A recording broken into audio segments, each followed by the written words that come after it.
I think that when parents and moms choose to prioritize their own health, this kind of naturally spills over into the lives of their kids and their children, who will hopefully grow up with a really strong foundation of what it looks like to care for your mind and your body. Living a healthy, balanced life is no small feat, especially when you're a mom. With meals to cook, laundry to load, work to do, and humans to raise, it can be easy to feel like we're in an on-again, off-again relationship with healthy living. But it doesn't have to feel this way. I believe living a healthy life has become way too complicated. What we need isn't a new plan or program telling us what to eat or how to live. We need simple, uncomplicated routines and information that's going to help us live our best, most beautiful life without rules and restrictions.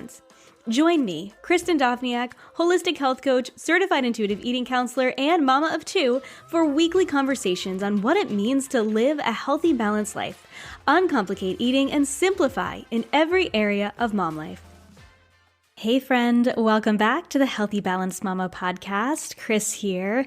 And today I am so excited to introduce today's guest to you and to talk about a topic that I think is one of those buzzwords in the world of wellness. We hear about mindfulness.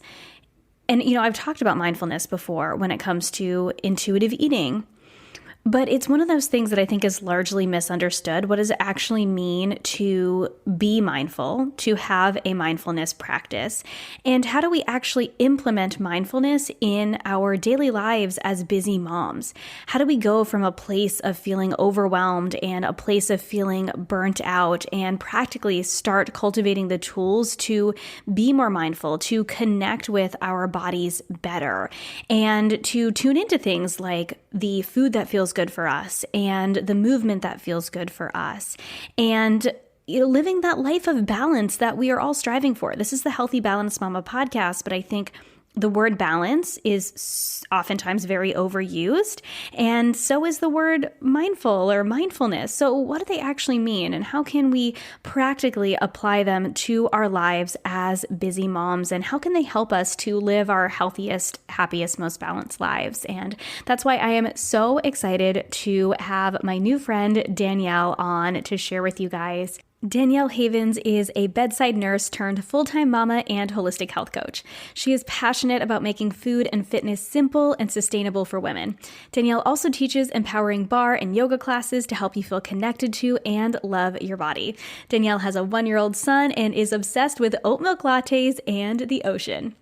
So you guys can tell how we became quick friends, and we had an incredible conversation. Danielle shares her real and raw story about struggling in her early career as a nurse, feeling burnt out, turning to the control of food and movement, and how that didn't serve her. And she shares the moment where it really all changed for her. Actually, it was more than just a moment. It was several days, and she shares that story and how she did the work to become a more balanced woman, and then eventually a more balanced mama when she had her son, and how she has used the practice of mindfulness to create a more intuitive relationship with food and with movement.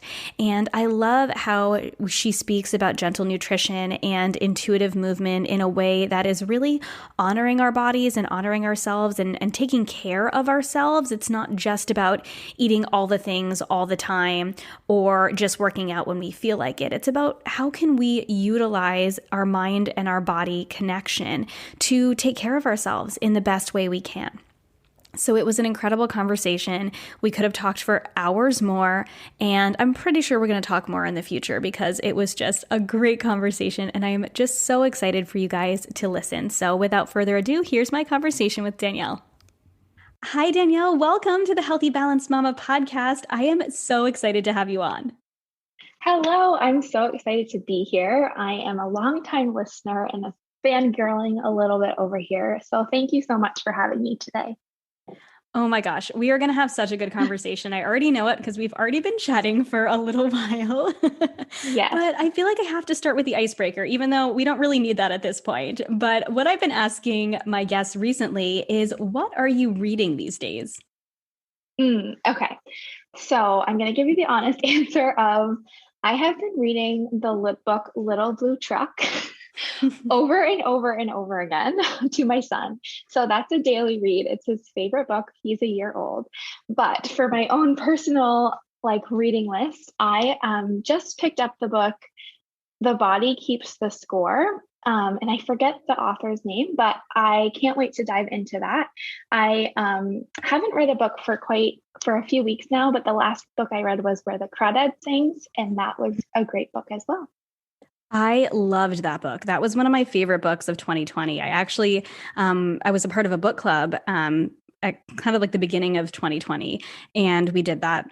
Well, we could still meet in person. I guess we're doing that again now, but at that point, we went into the place of not being able to meet people in person. That was like the last book we all read together. It was such a good book. And Yes. The Body Keeps the Score is amazing too. I am like in the middle of that book because it's taking me a long time to read, but it is Mm-hmm. incredible. So those are some awesome, awesome reads. Yes. Okay, so I am so excited to jump into today's topic. We are going to talk about mind-body connection for mamas and kind of explore what that actually means, because I think it can seem like a very nebulous term. What does mind-body connection mean? We're going to dig into the topics of gentle nutrition and intuitive movement and all of the things. But I already read your bio, but I would love if you just kind of shared with my listeners who you are for any of my listeners who don't yet know you and what you're passionate about bringing to the world. Okay, yes, I would love to. So I'm Danielle. I'm a holistic health coach. I'm a registered nurse, and I'm also a fitness instructor. I teach barre and yoga classes. But most importantly, I'm a mom. Like we mentioned, I have a 1-year-old son, and he is the light of my life. We just celebrated his birthday last week. And I am passionate about helping women, especially moms, to help them live healthier lives in a way that's simple and sustainable. And I really want women to feel vibrant in their day to day and healthy from within, and start with the mind body connection, mindfulness, and listening to their bodies. So I help them do this in a way that's actually doable in their real lives because I've tried all the ways that were not sustainable and not doable in your everyday. So it's really my mission to help women with the things that have helped me. So the methods that helped me. These are things like intuitive eating, mindfulness, barre and yoga, and like I mentioned before, gentle nutrition. All of these can really help nourish you from the inside out and are things that have helped me in some of the darkest and most challenging times in my life. I really felt like once I discovered these tools, I wanted to share them with everyone I could. And then behind all of that, I would say that my why is truly my son. And he inspires everything that I do. And this is why I think my work is so important and impactful. I really want to leave the world a better place for him and a brighter place for him.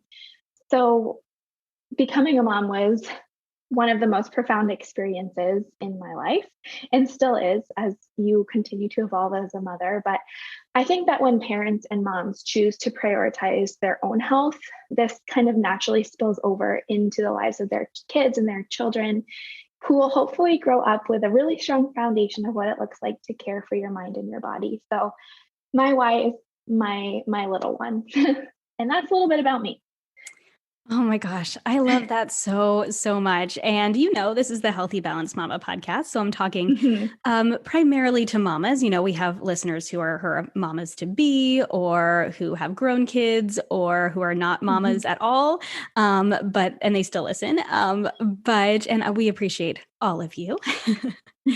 I think we have one guy who might listen to, also appreciate you. But I know that when I first started my business and I started directing it kind of towards mamas, and back then I was doing health coaching and fitness coaching different than I do now.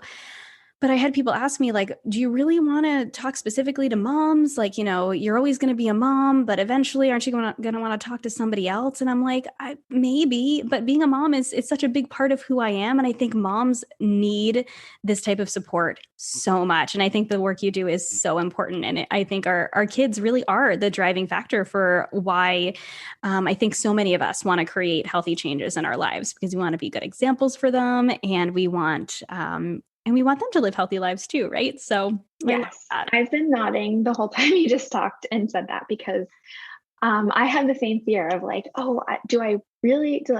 So a lot of people in this business world call it like niching down. Do I really want mothers and parents to be my niche? And yes, I do, because there's a lack of support for moms and parents, and we're trying to do it all. And I think that it is a really important field that doesn't get enough attention. So yeah. Mhm. Yeah, I think it doesn't get enough attention in the right ways, Yes. Mhm. A lot of targeting of and when I say right, I guess I don't want to put the label of right and wrong on things at all. But I think there's a lot of targeting to moms of, Mhm. do more, do more, do more, and a lot Mhm. less of tune into your body and listen to Mhm. your body and do what your body is telling you and find Yep. balance. And there's like, oh, balance is a myth, so you might as well not even try for it. And I'm like, I think that we just need to kind of redefine what balance means and connect with ourselves Exactly. more. And that's what you're all about. And I love that so much. So I would love to know more a little bit about your story. So you Mhm. talked about, some of these things like intuitive eating and mindfulness and intuitive movement really helping you in some of your darkest days. So I would love to dig Mhm. into kind of what brought you to this place. What brought you to this place of, wanting to help moms other than, your why being actually being a mom. Um, what are some of the things that you've been through that brought you to where you are today and the things that you teach women today? Okay, so I love this question, but I also find it challenging because I think sometimes people can expect a story to be linear, but my path has definitely been a long one with lots of twists and turns. So I think it's important to start out with the fact that when I was 3, I started dance classes. And I asked my parents to turn on Elvis Presley and dance every night in my pajamas. So I've always had this love for moving my body, creative movement, creative expression, and for like anatomy and really being in my body. It was just a natural love for me. In addition to that, growing up, I knew I always wanted to be in some sort of medical field or helping or healing professional. And this is just partly my personality and partly what happened when I was a kiddo. My sister had a chronic illness, and my dad was in an accident when I was younger. And I saw the ways that the healing and helping professionals had such a profound impact in not only their lives, but my life as well. So I decided on nursing school, and that felt like the perfect, great fit for me. And that's exactly what I did. I got the scholarships, went to nursing school at the University of Vermont, and I eventually passed my boards after graduation and began working as a nurse on my own. I went right into, I didn't have any breaks. I was like high school, college, full time job. Um, and I didn't just pick any job. I decided to pick a critical care nursing internship where it was 16 weeks of an additional training before working on my own. So it was like pretty intense. And after working there for a while, I found myself pretty unhappy and anxious and really stressed out, and kind of what I would say was burnout. But I kind of ignored it because I was like, this is my dream, right? I am here. I'm doing what I always wanted to do. I'm helping people heal. I'm a nurse. I have a wonderful partner and friend group, and I'm living on my own. I felt like I was doing all the right, quote, right things. But after a while of kind of trying to ignore this unhappiness and burnout and feeling not my best, I realized that it wasn't going away on its own and I needed to do something about it. So, this is also in my story where food becomes a little bit complicated for me. I think my relationship with food really started out as a positive, and nutrition was my favorite class in college. However, during this time in my life, when I was working day shift, night shift, not having a lot of sleep, a lot of things felt out of control. That's when my relationship with food began to be kind of disordered. So I started to like really track all my food and weigh things and measure my food. And like my whole day revolves around it, what I was going to eat and when. And it was a lot of mental chatter. And I know a lot of the listeners on this podcast can probably relate to that feeling. And I also started to leave behind when the movements that did initially bring me so much joy. So the bar and the yoga and the dance, I started to shift away from those and into like the intense HIIT workouts and like weightlifting, because that's what I saw other people doing that. And I thought that would bring me this satisfaction and happiness that I was really seeking. So long story short, both food and movement became really challenging and lost their joy for me. It didn't feel fun anymore. It felt like a chore, and it felt like a chore that I couldn't really stop. Like it was all constantly on my mind. And at the same time, I didn't know how to stop, because I felt like if I didn't stop tracking my food and my workouts and doing these regimented plans, that everything would just spiral out of control. So that was all kind of simultaneously happening at the same time. And I continued this pattern for a while, trying to keep it all inside.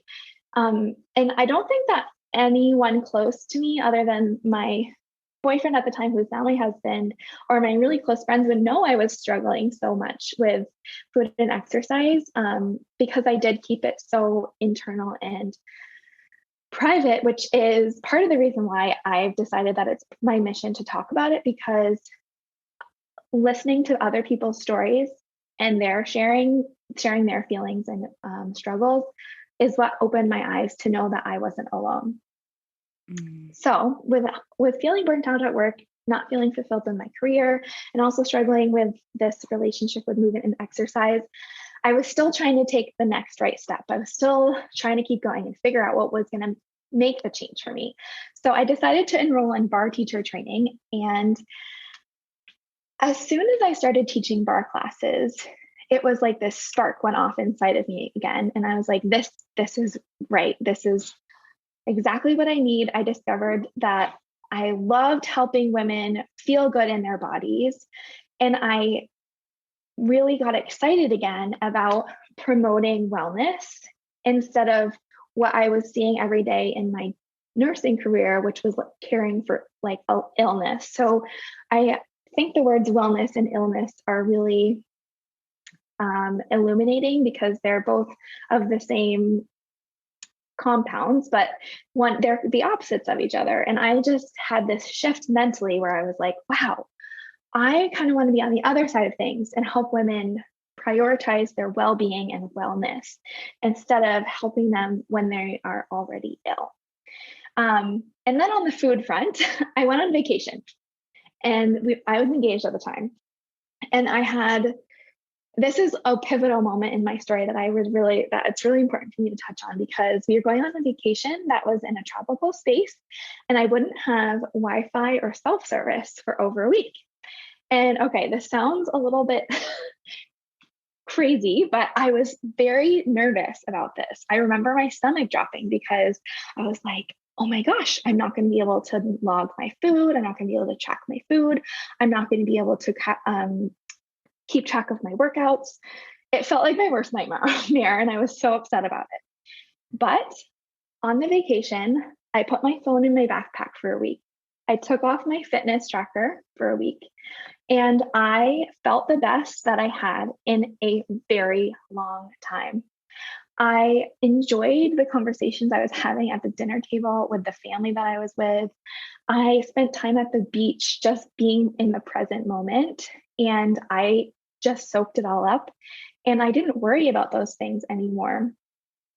And I remember thinking like, wow, this could be something I could take back with me after vacation. And that was really a turning point for me, because when I got back from the vacation with our wedding coming up, I knew there was absolutely no way I wanted to be tracking and thinking about food and my body on my wedding day. I really craved that presence and freedom and fun that I experienced on the vacation. And so it was then and there, I was like, I need some support. And with the help of my husband, I reached out and started working with a therapist and a dietitian. And I did a group coaching program and immersed myself in intuitive eating and healing my relationship with food and movement. It was some of the hardest work of my life. And it was also a huge time of growth and healing. And while this was all happening, I was still teaching barre classes and yoga classes until I became pregnant and gave birth to my son. So that was last June. I gave birth to my son. And like I have mentioned, it was becoming a mom was one of the most profound and wonderful experiences of my life. And I gave birth during the pandemic, which is another story for another time. But when I became a mom, something shifted inside of me, and I realized how precious time was, and that it was now or never. And I was ready to make the transition from being a full-time nurse into coaching. So 4 months postpartum, I hired my first business coach and was really nervous, but very excited. And the rest just kind of happened and flowed out of me. My coach helped me create a program, and with all of that combines my expertise and knowledge and passion, so that I can help moms through the things that I've gone through and learned. And that is my story. Oh my gosh. Oh, I know that we have so many parallels. We've already chatted about this. We have so many parallels in our story. And I'm so thankful for you doing the work that you do and being here and sharing your story, because I think that so many moms, or women in general, and men, but so many women in general do suffer in silence, and they struggle in silence, and they have these like overwhelming thoughts about food and movement and their body, and, what I would consider like obsessive thoughts, and oftentimes disordered thoughts. And we don't even recognize that that is what they are. And they're just so pervasive. And, society is there to tell us, to cheer us on, and to tell us like, yeah, just work harder and focus more on your food, focus more on your movement. Here's this new app or this new program or this new thing to follow in order to feel your best. Meanwhile, we can barely even, focus on conversations with people and enjoying our actual lives, because we're so focused on our food and our movement. And I can so feel for that girl that you were talking about, who was just so, preoccupied by food and movement, and with the trackers and the apps. And when I first started calorie counting, like way back in the day when I was in high school, we didn't even have like iPhones. I had, oh my gosh, what was it called? It was some sort of like a fancy flip phone. Oh gosh, I wish I could remember. Like a razor or something. I had a razor, but it was something, it actually had a keyboard on it that was, I can't even remember what it's called now. It sounds way less cool to talk about it if I can't remember what it was called. But did it have like the triple tap for texting? Oh my gosh. It had, you could use both of your thumbs instead of just one thumb. Yes. That's what it was. Yes. Yeah. And it was very fancy. And I remember that I had a notes app, and I could actually start writing my notes in there and start tracking my calories in there instead of in a notebook.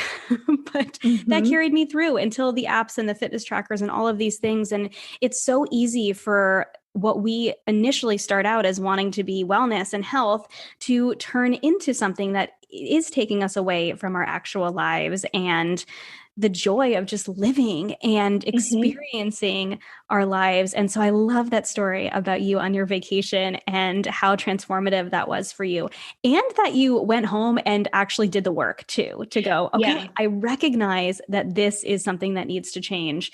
And then you went for it. And now you're helping other women with that. So, oh my gosh, I love that so much. And I'm sure so many women who are listening can relate to that too.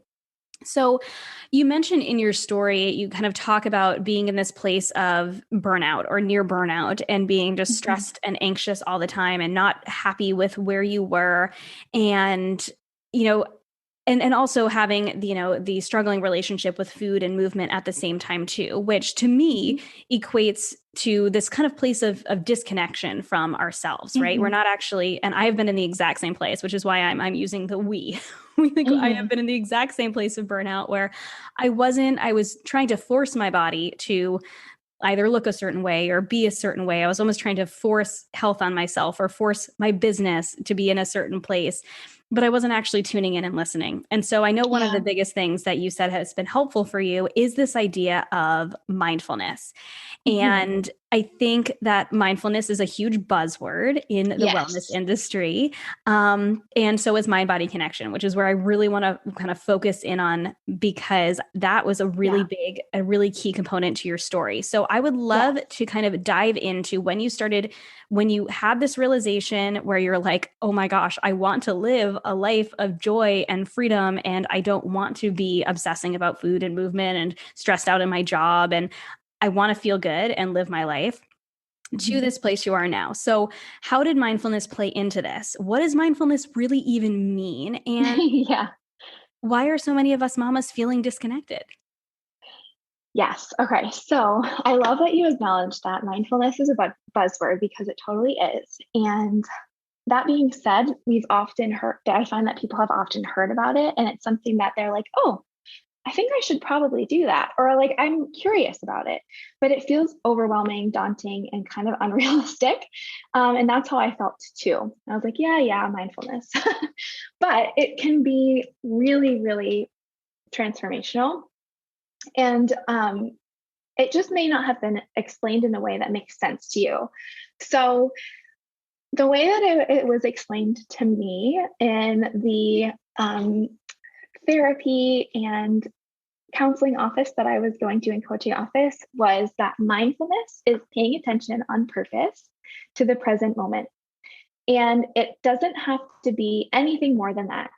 And it can be 10 seconds, it can be longer than that, but it's something that you can do at any time of the day, at any moment. And the other thing about when I was learning about mindfulness and explaining it to my clients as well, is that it is acknowledging that it is a practice and not something that you can achieve or have an end point. Just like intuitive eating, it's a lifelong practice that you continue to do throughout your life. So again, I just want to say that mindfulness is paying attention on purpose to the present moment. It's bringing awareness to your body, your thoughts, and your senses. And it can be practiced in a variety of different ways and settings, like in meditation, what you traditionally think of for mindfulness, mindful movement, and mindful eating. And the reason that this was so transformational in my story too was because up until that vacation, and up until I really was able to get myself support, I was living very disconnected. I was doing everything from my brain and trying to control everything rather than tuning into my body and what it needs. Something that I wish I could remember who said this, because I would love to give them credit, but sometimes words can feel overwhelming. So I like to find alternatives for people to embrace. And so sometimes people find that mindfulness is like daunting, overwhelming, confusing. And I found that replacing mindfulness with the term heartfulness can feel more attainable, because a lot of times people, when I say, where do you feel that in your body? They point to their heart, or they point to their chest or their belly. So it gives them more of something that makes sense for them. So you can also think of mindfulness as heartfulness. And when I really began tuning into, okay, where in my body am I feeling this? What is it saying to me? It helped me to relearn that I can trust my body, that it is sending me signals, and that it is talking to me all of the time. So mind-body connection is really integrating mindfulness and interoceptive awareness, which is taught in intuitive eating, and I know we've talked about before, and acknowledging that your mind and your body are connected and they are not two separate entities, and that everything affects the other. Other terms that I've heard used that you may like are the brain-body connection or mind-muscle connection. So those are also different ways to say it. sometimes explaining mindfulness and the mind-body connection it's helpful to explain what it isn't. So what the opposite of mind-body connection is mind-body disconnect. And this would look like following a very rigid exercise plan and pushing through workouts, even if you're injured or really, really tired. Or another example is like not being aware of your menstrual cycle and doing things that don't align with that, or being unaware of things that are happening internally or in your body. Another example would be ignoring your hunger or fullness cues, those types of things. So it is really living out of tune of your body versus feeling your feelings, your sensations, and your muscles, and your emotions. Yeah. So, and then the second part of your question was, why are so many of us feeling disconnected? And I think that it's simply because this is how we've always operated, and this is how we see it being modeled, and this is how we have learned from either social media or friends that it's okay to follow that nutrition plan, or it's okay to follow this external cue. And actually, that's maybe even better than listening to your body. So I think we're feeling disconnected because many of us maybe have not ever remember feeling connected and what that's like. So we're kind of on autopilot, operating from the sense of control from the brain versus pausing, paying attention to what's happening and listening to our cues and living from that place instead.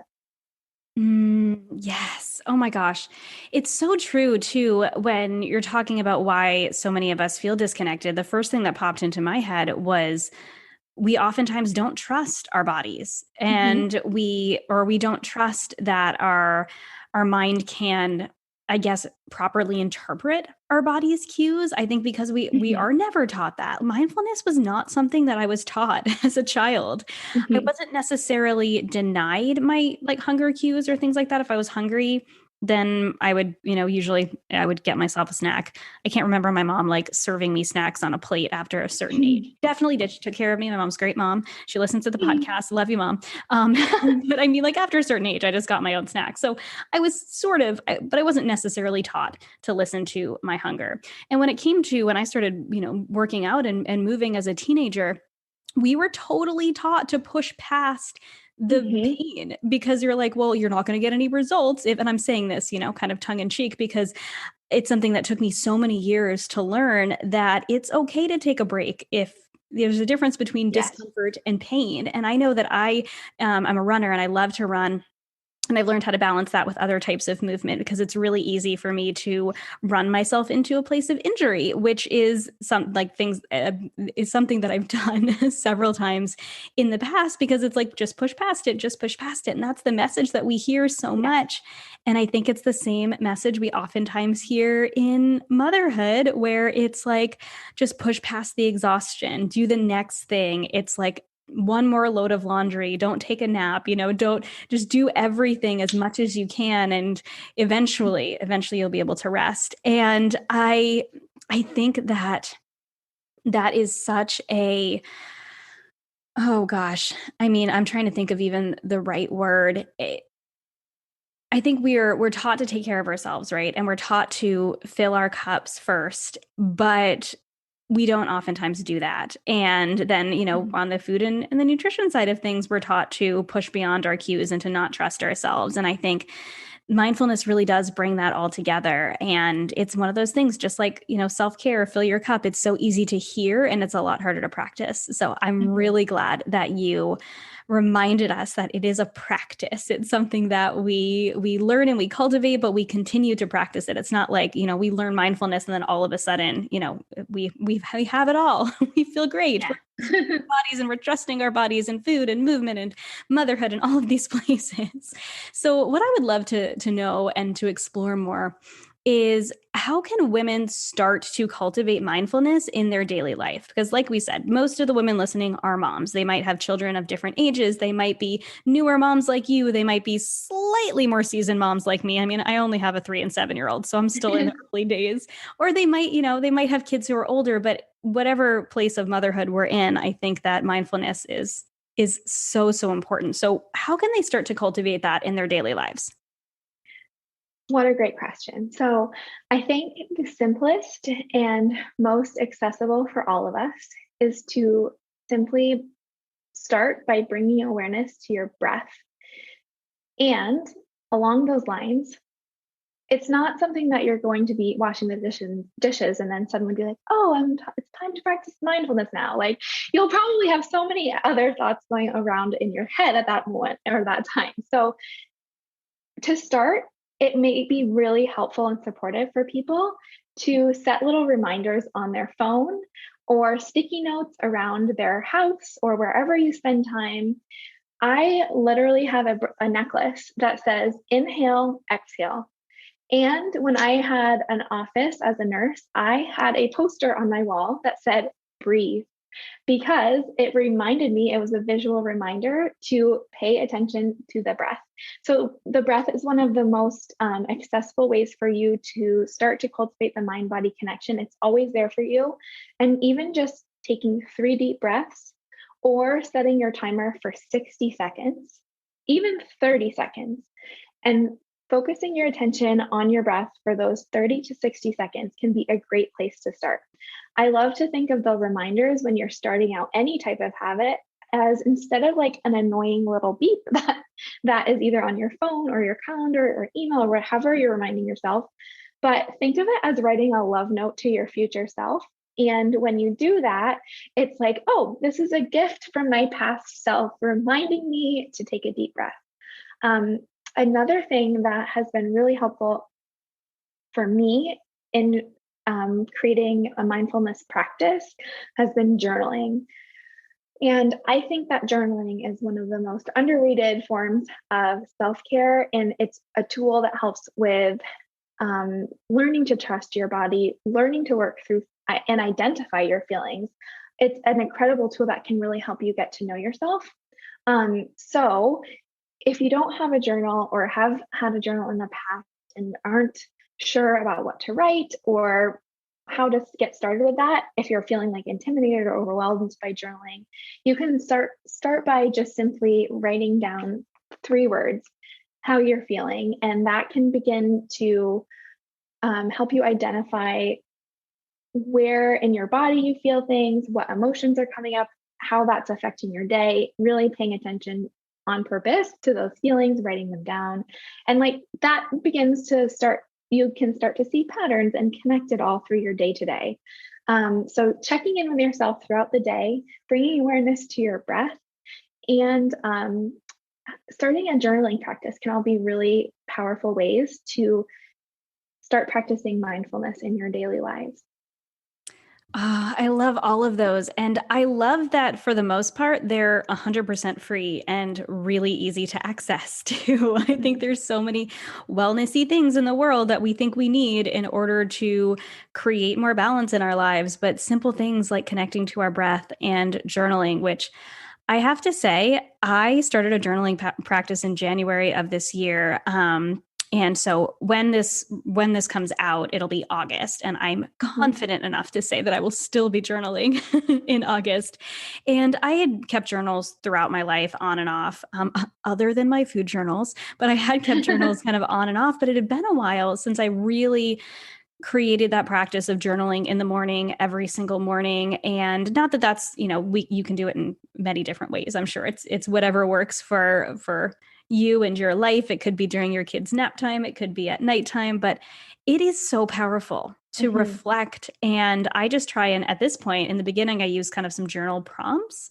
I Mhm. love your prompts of just 3 things. What am I feeling? Which can be really hard because it's really Yeah. hard to identify what we're feeling if we haven't been, again, just like with mindfulness as a whole, if we haven't been taught that, identifying our feelings is so huge. And so I started with prompts, and then I kind of moved into just kind of like a brain stream in the morning. And I notice the days where I don't journal now. Like, I Mhm. actually notice myself feeling more scattered and more anxious and less present. And so I can totally vouch for that and how powerful that is. So I love that. And so, so simple. And I think it is the simple things that sometimes we forget are tools that are available to us that make Mhm. the biggest difference. Yes, and I just want to add on, so sometimes if you are struggling to identify your feelings and naming them, if you Google feelings wheel, there's a feelings wheel, and I don't know off the top of my head where exactly it comes from, but it can be really helpful to like print out, stick on the inside of your journal cover, and like use that to help you put language to the emotions that you're experiencing in your body in your journal. Oh, I love that. Yeah, sometimes we do. We need some suggestions of words Mhm. so we Yes. can work through and go, is that what I'm feeling? Is that what I'm feeling? Mhm. Oh, that's what I'm feeling. And then it opens up so much, right? And you're like, oh my Mhm. gosh, I'm feeling fear about this thing. Okay. Then you can dig in a little bit deeper to that or whatever it is. Yeah. So, oh, I love that. Okay. So there was a part in your story that Mhm. I want to dig a little bit deeper into mindfulness specifically for the mom or the woman listening who is feeling burnt out. So we Mhm. talked about the importance of breath and identifying our emotions and Mhm. our feelings and journaling. And I think all of these things can be incredible tools. But what about when the woman is feeling just like completely burnt out? She's like, I've tried all of the things and nothing seems to be working. What helped you to go from that place of, I mean, other than the big career change, what helped you to Mhm. go from that place of burnout to a place that's a little bit more balanced? Yeah. So although it may feel satisfying to add things in, like, okay, I'm feeling burnt out. Maybe I need a new fitness routine. Okay, I'm feeling burnt out. Maybe I need to eat different foods or read a book or join this. That what really helped me in that time was slowing down and doing way less. And that included movement. So during that time when I began to tune into what my body was actually asking and what my body needed, my body was craving yoga. And I'm not talking like vinyasa power flow. I'm talking like restorative yin yoga where you hold poses for 3 to 5 minutes. And there have been several classes, and during that time was one of them where I simply sat in child's pose or was lying on my mat in shavasana with just tears flowing down my neck and onto my mat, and just allowing myself to feel tired and release all the emotions and overwhelm and um, just really slowing down and being with myself. Um, I think a lot of times we can just want to add, and there is a time and a space for that. But when you're burnt out, it's a great time to reduce and relax. The other thing that really, really helped me during this time and go from a place of feeling extremely burnt out to a place where I'm feeling more balanced now is learning self compassion. And there's a lot of studies and a lot of books on this. And if you Google self compassion, you'll be taken to the website by Dr. Kristin Neff, who I'm a huge fan of. And she has free resources there to dive into. But really learning what self compassion is, how to talk to myself in a compassionate way, how to place my hand on my heart and say, it's okay, you are suffering right now, and suffering is a normal feeling, and working through the steps of self compassion. And that is a huge component of mindfulness and mind body connection and intuitive eating. Like it's all interconnected. And it's a really important skill that has helped me as well. Yeah. Oh my gosh. If we could get more moms on the self-compassion train, the better. Mhm. I think we beat ourselves up so much for not getting all of the things done. And I'm speaking to myself here too, right? Not getting all the Yeah. things done, or again with the food and the movement, not living up to these crazy unrealistic expectations, oftentimes ones that we put on ourselves, whether it is food, movement, motherhood, any of these areas. Mhm. And I think, yeah, just having that compassion that it's okay that we are going to have hard days, that we're going to suffer, and it's all part of the human experience. It's so important. I know, we both know Paige Schmidt, and one of the things she talks about on her podcast, she's been on this podcast twice before, and I think we talked about it in our last episode together. But we talked about holding this space for both types of, or for every type of emotion, and how we need to recognize that it's normal for us to have positive and negative emotions, and sometimes all at the same time.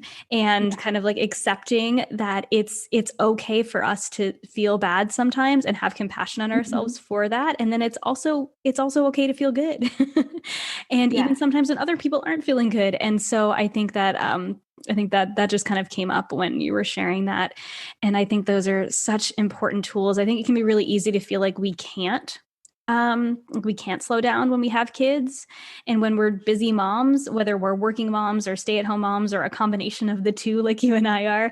And I think it can be easy to say that we can't. But I think in my story, I really didn't slow down until I was forced to, because my body forced me to, because I ended up in this place of like chronic fatigue, and that's the place we don't want to be in. So I think it's such an important message that you have for moms, that it's okay to slow down when we're starting to feel that burnout, so it doesn't get to that point of not being able to show up the way we want to for the people in our lives that we love. So I think that's so important, and self-compassion is so huge and so hard, just like all of these things.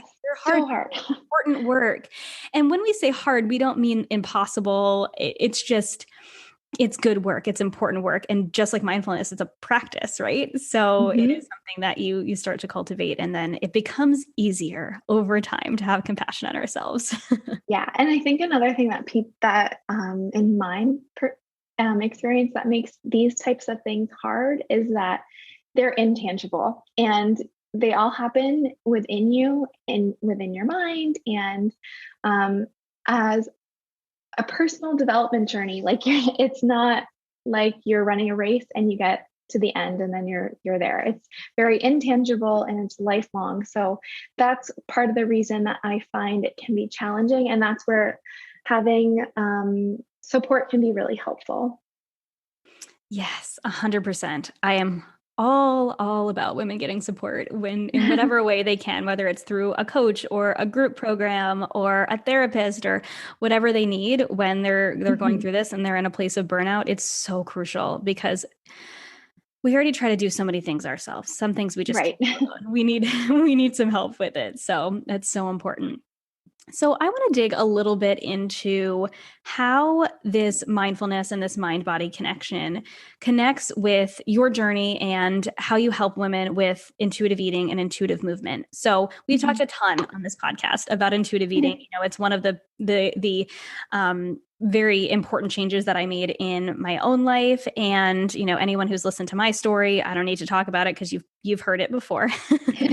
But like I said, there are a lot of parallels to our stories, that place of control and tracking and measuring and striving and not actually listening. So how did this mindfulness and cultivating mindfulness play a role in your journey to finding a more intuitive way with food and with movement? Yeah. So I love this question too. Once I started rediscovering that my body was sending me messages, and that the choices I was making from a place of control were affecting how my body was feeling, I felt kind of excited and inspired about this realization. And it made me really kind of take back or feel more empowered, I should say, to honor what my body was doing for me and all that it had done for me. So the mindfulness piece allowed me to slow down enough to really get those messages from my body. And on the opposite end of the spectrum, when I started to listen to those messages and like really eat things, like if I ate something that didn't make me feel great, or if I ate something that made me feel really great for the rest of the day, I took note of those and was able to start to make choices over time in a way that allowed me to feel my best. So mindfulness and the mindset piece was really the foundation of starting the catalyst for beginning to see how my body was related to my mind and what the choices I was making, how they were affecting my mind and vice versa. And moving from there into a place of getting more confidence in the ability to make those decisions and create more of a lifestyle and habits around those. Once I strengthened this mind body connection and really started to slow down and pause and pay attention, I realized that it was a really powerful tool and one that I didn't ever want to be disconnected from again. And so once our mental chatter around food and movement starts to slow down, you can begin to tune into those messages into your body. And in order to strengthen this in women now, I think it's important to start by just like examining what you're doing and why you're doing it. So at the time I was, like I said, following exercise plans, eating a certain way. And the first thing I did was I took a step back. I took inventory of how I was feeling. I started journaling about it. And then I started asking myself why. And I think this is an important step because oftentimes we're, like I said, we're going through the motions, we're on this hamster wheel and we're just going, doing, but we're not sure why. Another really helpful thing that helped me was identifying my health values and my personal values. And then once I had those values and I'm really clear on that, I was able to take action based on those things. And then in regards to moving your body in a way that aligns with your mind-body connection, I think it's really important to get curious with yourself while you're moving your body and ask yourself simple questions like, what am I moving? Is this my leg or is it my butt? Like, where do I feel this in my body and why am I doing it again? So like asking that why, getting curious with where you're feeling it, because you may be just doing something because an instructor tells you to, and you have no idea what it feels like in your body, or if it's actually maybe hurting you. And then again, another way to connect to your body even in movement is to focus on your breath. And that allows you to get out of your head and into your body. So an example I can give of this for myself is when I started doing yoga classes more regularly, it was very easy to get caught up in comparison to the other women in class and saying like, oh, I'm not doing this quote right. But when I found instructors who really cued your breath and the focus on your breath, it allowed me to step back, pause, pay attention, and to assess my own body, my own experience, and know that I was actually doing, quote, enough, and what the move was and how it was feeling in my body and if it was feeling good or bad. So your breath is always there to guide and support you. And it's a way for you to ground down and can really help in both movement and in what you're eating. So long story short, the foundation of a lot of this is that mindfulness mindset piece, work that happens internally and spills over into areas of movement and nutrition. Once you have that body trust, and once you're able to slow down enough to hear your signals and allow yourself to honor those with your choices from a place of self-care.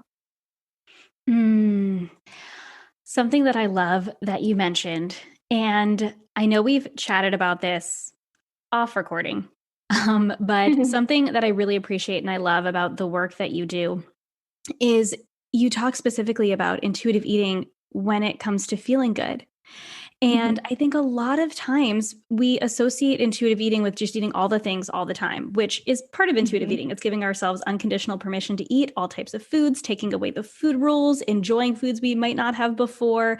But we want to do it with that mindfulness piece, right? So that we are ultimately feeling good. It's not just about eating all the things to eat all the things.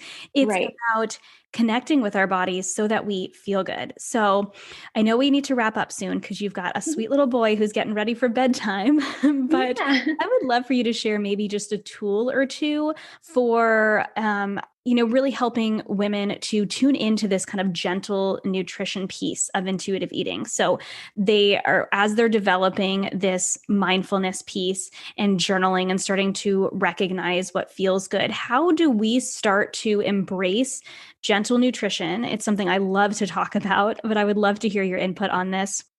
How do we embrace it without then just like putting a whole bunch of rules onto things? Yeah. So I think one of the key aspects to embracing gentle nutrition is focusing on your feelings and focusing on having fun. And if you're not feeling good and if you're not having fun, and if it's cooking or eating is starting to become another item on your to-do list or that you want to check off, or any of the words should start creeping in, then you always need to come back to like the why. Why am I doing this? And maybe take a step back from the gentle nutrition. And the other thing that I teach my clients, which I think is really important to mention, is that sometimes there's so many seasons in our lives. There's seasons of each month, there's seasons of each year, there's seasons of our lives. And there are seasons when we can and have the energy and capacity to focus on gentle nutrition, and there are seasons when we can't. And having the grace to know when that is happening and when it's not, and not feeling guilty about it if it's not happening, is also really important. So if you're focusing on your feelings, a question that I like to ask myself when I'm either planning the meals ahead or for the week, or maybe going out to eat for a special meal is, does this food make me happy?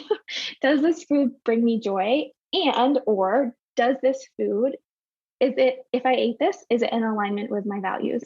I think those questions can be really, really helpful in focusing on gentle nutrition in a way that is not a rigid set of rules, because everyone is so unique. Everyone is individual, and gentle nutrition looks different for every single person. So the best way that I can describe it is focusing on your feelings and focusing on having fun. And if either of those things are negative, so if you're not having fun and you're not having good feelings, then I suggest either changing it up or trying some different types of foods, or embracing a season that gentle nutrition isn't at the forefront.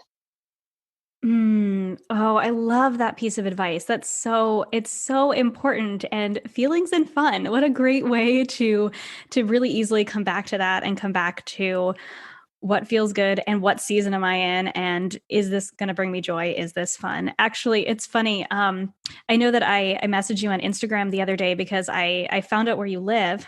And I don't know if you want me to share exactly where you live, but it's actually one of my favorite cities, like probably in the country. I haven't been to the entire country, so I can't say like in the entire country, but you're about 5 hours away from where we are. And somewhat early on in my intuitive eating journey, I actually went on a trip with my husband, and we stayed in an Airbnb probably about 30 minutes outside of where you are. And it was so interesting because it was the first trip, and going back to like circling back to vacations, right? It was the first trip that I had been on where I was no longer, I had already had my two babies. Well, I guess my first baby I'd had several years prior to that, but it was the first vacation we had taken without our little one. And I was like deep into intuitive eating, but I hadn't actually been like out of my element and actually been on a trip. And so my husband and I took this anniversary trip to Vermont, and we stayed at this adorable little Airbnb. And it was the first time I was like, taken out of like my normal everyday routines and like my meal planning and my meal prep. And, I was no longer strict with those things, but it's just easy to be in those type of routines, right? And to be just naturally around the foods that feel good when you're on this intuitive eating journey. It's okay, stock the foods that feel good, stock the foods that are fun for you. But it was that trip where I decided to focus only on just eating what sounded fun to me. And so we had some of the best food that weekend. Like we ate pizza at this place. It was like a pizza place and it also had a brewery attached to it. So we had like pizza and beer one night. We went to like a winery and we had a cheese plate and just all of these things that I love, but I might not have in the past, or definitely wouldn't have before my intuitive eating journey. I definitely wouldn't have probably eaten all those things in like one weekend. It'd be like, okay, I can have that, but then I need to get and eat this thing that's healthy to. And it was such a fun experience to just go, no, I'm just going to eat what's fun. And that was one of those really, really cool experiences to realize that, I'm eating all quote unquote fun foods, but I actually feel good too. And that's the beauty of intuitive eating. I felt good that whole time. I wasn't like binging on all the foods. I was just focusing on what tasted good and what we wanted to eat. And it was so great. And so I love that, tuning into our feelings and tuning into what's fun and that we can incorporate what feels good into intuitive eating and intuitive movement. And it all starts with that mindfulness. So I love that so much. Oh my goodness. There's so much more that I want to talk to you about when it comes to intuitive movement. And I think we're just going to have another conversation on intuitive movement in the future because there's so much more we can talk to. But I want to honor your time because I know that you are a busy mama and you've got a little one who needs you. So you know that I have a few fun rapid fire questions that I like to ask at the very end. But before we get to those, I would love for you to just share where my listeners can connect with you more and the work you do, your coaching, your classes, all of the things. Awesome. Yeah. So I hang out on Instagram the most, and my Instagram handle is Danielle Havens Health. And then on my website, which is daniellehavens.com, you can find all the other things, my classes and my programs and links to other stuff. So yeah, go check those out. I'd love for you to say hi. Awesome. Okay, let's do some fun rapid fire questions and then get you to your little guy. So my first question I love to ask because I love to talk about food. We all know I'm a huge foodie. What is it that you have been loving to cook lately? So two things actually. Pumpkin pancakes, which is kind of ironic because it's not fall, but I've been really enjoying making those recently. And then we have been grilling a lot, and I'm really loving preparing grilled shrimp with like grilled veggies on the side. There's something really satisfying about both of those. Yeah, so good. Oh, I'm all about grilling in the summer months. So then what have you been loving to eat? Whether it's something, usually I ask when it's somebody else cooking for you, whether you're getting takeout or going out to a restaurant or somebody's cooking for you. Ooh, definitely pad thai. And I recently had this pad thai that was half rice noodles and half like carrot noodles, and it was super yummy. So I love pad thai. I love the peanut sauce and I love the crunch on top and all the veggies. So yeah. Oh, so good. I love pad thai. It's so good. My last and final question, because this is the Healthy Balance Mama podcast, and we love to promote balance in every area, which is really what our entire conversation was about. But what does balance look like for you in this season? In this season, balance for me looks like reserving my mornings for some intentional time with myself and my son. And it's not a long morning routine, but just some like quiet reflection and gratitude in the morning. This looks like preparing my daily latte mindfully and making that a fun ritual for me to include in my day to day. And it also includes getting outside and soaking in as much sunshine as I can. I absolutely love the beach and the ocean. And so you will find me there throughout the summer. And that really makes me feel balanced when I'm in nature and can spend time with the people I love most. Oh my gosh, I love that so much. I am also all about getting in nature. Oh my gosh, this has been such an incredible conversation. I know we could keep talking for so long. So we'll have to chat more in the future about intuitive movement and all of the things. But I appreciate you so much. I appreciate you sharing with us today, for you being so vulnerable, sharing your story, and all of the incredible work you're doing in the world. Thank you so much. It was such a great time, and I can't wait to chat with you again soon. Thank you so much for listening to this episode of the Healthy Balance Mama podcast. If you loved it, would you take a screenshot and share it with a friend over on Instagram and tag me in it? It helps me so much to know what you love and are taking away from each episode. If you really loved it, would you hop over to iTunes and give me a star rating and review? Every rating and review helps this podcast be seen and heard by more women who need to hear the message of balance and wellness without deprivation. It's the best free gift you could give me. And as a reminder, the information and opinions on this podcast are meant for education and inspiration only and are not to be taken as medical advice, diagnosis, or treatment. Please consult with a trusted practitioner before making any changes. Have a beautiful day, friend, and I'll see you in the next episode.